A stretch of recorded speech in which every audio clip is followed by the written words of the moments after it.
What was that? What was that? That was a scream that was 20 seconds long. Have you ever passed out in the booth or coughed up blood while recording your voiceover? Because the actor behind Asura's Wrath has. Let's talk about it.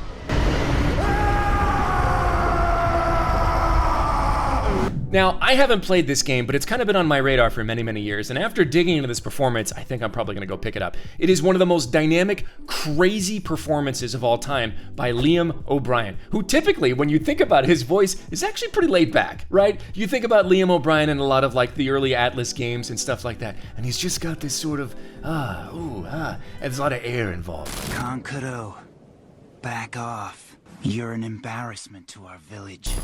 But then when you move an actor to a space like Asura's Wrath, it ends up transforming them to something that sometimes they don't even expect. And he's told stories about his time recording this, sometimes positive, sometimes negative. Other job that comes to mind is a game called Asura's Wrath. I got to the studio that day, and I looked at the screen, and it just said in parentheses, all these rows, Excel rows, scream, scream, scream, scream, scream.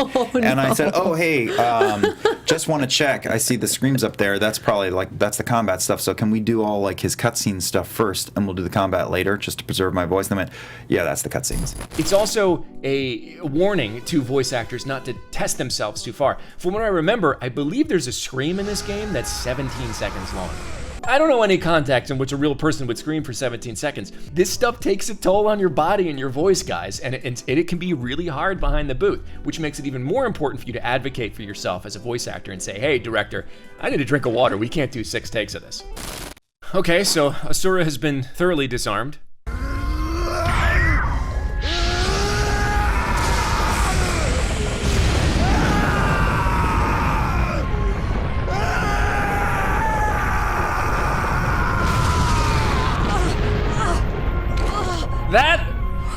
What was that? What was that? What was that? That was a scream that was 20 seconds long. It was broken up into a couple beats, but holy crap. 20 seconds straight, I counted, of screaming. That's not normal. Wow, we've got a lot of screaming here, a lot of mashing the circle button. Now, I kind of wonder here if this was Liam screaming and then it produced over top of it, or they used actual sound effects for this. I think I can hear a baseline scream in there. Nothing nearly as intense as that first 20 seconds.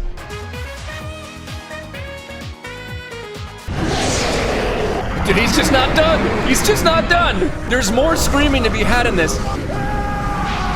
Yeah, you can hear it in the background there. That is a real human scream.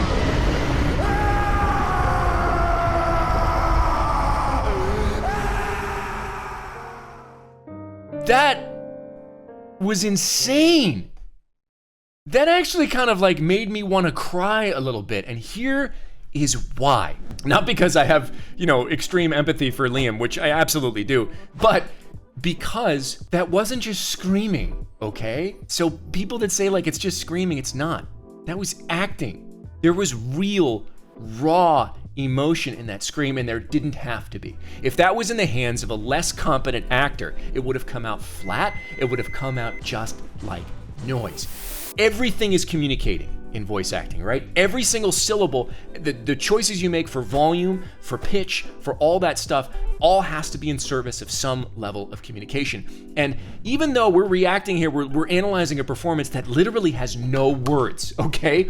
There's no words in this performance. It's just screaming. You have to hear the pain. This isn't about a guy who's angry, although he is. It's not just about being loud. It's about a guy in extreme human agony. Do you hear that? Do you not understand that when you hear that, you're hearing loss, you're hearing grief, you're hearing sadness, all in different dimensions. That is a geode of infinite corners in that one scream. That's not something you can do just by walking up to the microphone and yelling, right? There's intention behind that. You have to understand why you're doing what you're doing, and I explain this all the time to my students. You must know why you are making that sound, because in real life, we don't just make noise for the hell of it, right? There is an impetus, there's a force that causes us to do that. I could tell, having no context for this game, no context. I've never played it before in my life. I've never seen a scene from it in my life. I've only heard rumors about the screaming.